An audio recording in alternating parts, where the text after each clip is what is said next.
Nigeria has taken delivery of 3,924,000 doses of Oxford AstraZeneca COVID-19 vaccines. The vaccines arrived at the Nnamdi Azikiwe International Airport, Abuja, and was received by top government officials led by the Secretary to the Government of the Federation, Mr. Boss Mustafa. Nigeria received its first COVID-19 vaccines on Tuesday, March the 2nd, to kick off an inoculation program in Africa's most populous nation, delivered under the international COVAX scheme. Nigeria is the third West African country to receive COVAX shots after Ghana and Côte d'Ivoire, which had both started vaccination campaigns.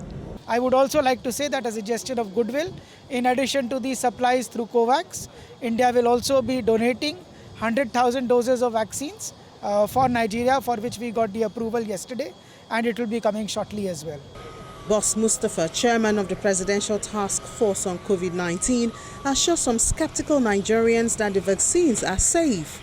They are very effective and efficacious, and that I would urge at the time of vaccination and deployment, if you fall into the category that will be vaccinated, make yourself available. It will do you no harm. Nobody is intending to kill anybody. This is for the good and well-being of Nigeria. The government expects to receive 84 million doses of Oxford AstraZeneca vaccine from COVAX this year, enough to inoculate 20% of the population. We are also expecting vaccines from the African Union through the AVAT platform. We're expecting some 41 million doses of vaccines from the African Union, made up to 22.9 million doses of AstraZeneca and about 18.4 million doses of the Johnson & Johnson. COVAX, led by Vaccine Alliance Gavi and the World Health Organization, with UNICEF as an implementing partner, aims to deliver nearly 2 billion doses around the world by the end of 2021.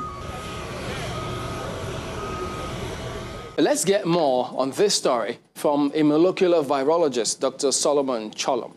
Thank you for joining us on Africa 54. Now, the Oxford AstraZeneca vaccine has been hailed as the vaccine of the world because it's cheaper and easier to store. But there's also been questions over its efficiency against COVID-19 variants. Take, for example, what happened in South Africa. So how optimistic are you about this particular vaccine rollout here in Nigeria?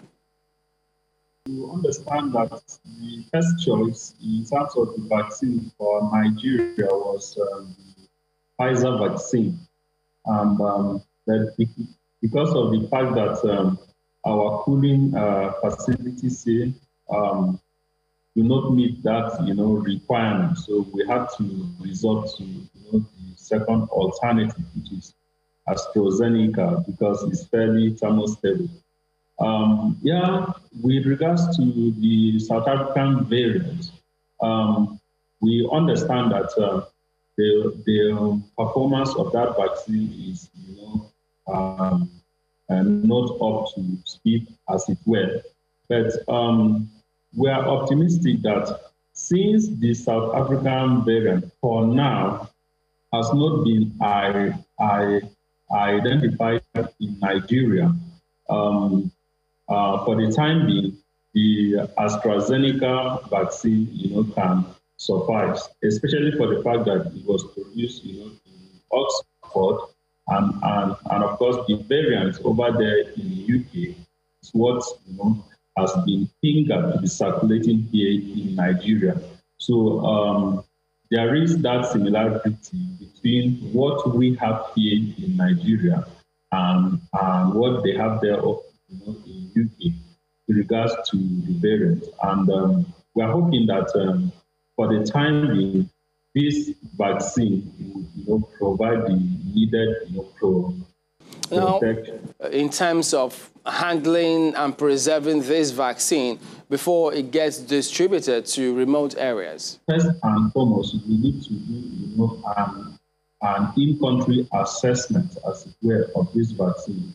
Is in tandem with the regulatory rule of NAFDAC and assistant bodies. So we expect that issues with regards to the physical, comportment as well of this vaccine should be assessed. We may not have the latitude to in-depth, validation, as it were, but preliminary should be done to confirm that what we have received is in order. But then we need to also put our logistics and ensure that jeopardize the overall activity of this vaccine when. Given that the vaccine is stable at the temperatures of 2 to 8 degrees, that is basically what your normal refrigerator in the house can bring.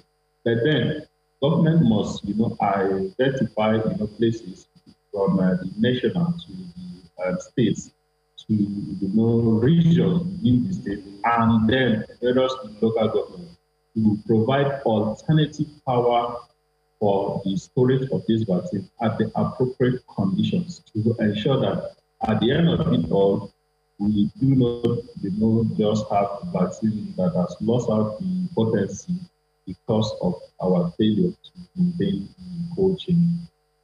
Well, the vaccine has been rolled out here with a number of people receiving theirs, but there's been a lot of misinformation about vaccines. What would you say to anyone who's still a bit wary about receiving a jab? So we want to encourage people that we should leave out issues with regards to politics, leave out issues with regards to religion and culture, and take up issues that are science-based. Now, for us, the experts, as far as we are concerned, this vaccine, based on what has been rolled out by the producers, and I don't think, they will take that step to deceive the whole world. They have shown us the protocols, they have shown us the steps through which this vaccine was produced, and the trials, clinical trials, and then the data from it. So we are holding them based on the veracity of this, and based on this, we are saying that this vaccine should be given a chance. That with regards to safety, it is not what anybody should have in doubt. Of course, we are not the first country to roll it out. And countries even within Africa have rolled it out, like Ghana, and we have not had any serious adverse reaction. So, as it were now, let's believe that what we have brought on board is something that is going to meet the basic minimum standard with regards to what a quality vaccine brings on board. All right, Dr. Solomon Cholum, thank you for joining us today on Africa 54. Thank you.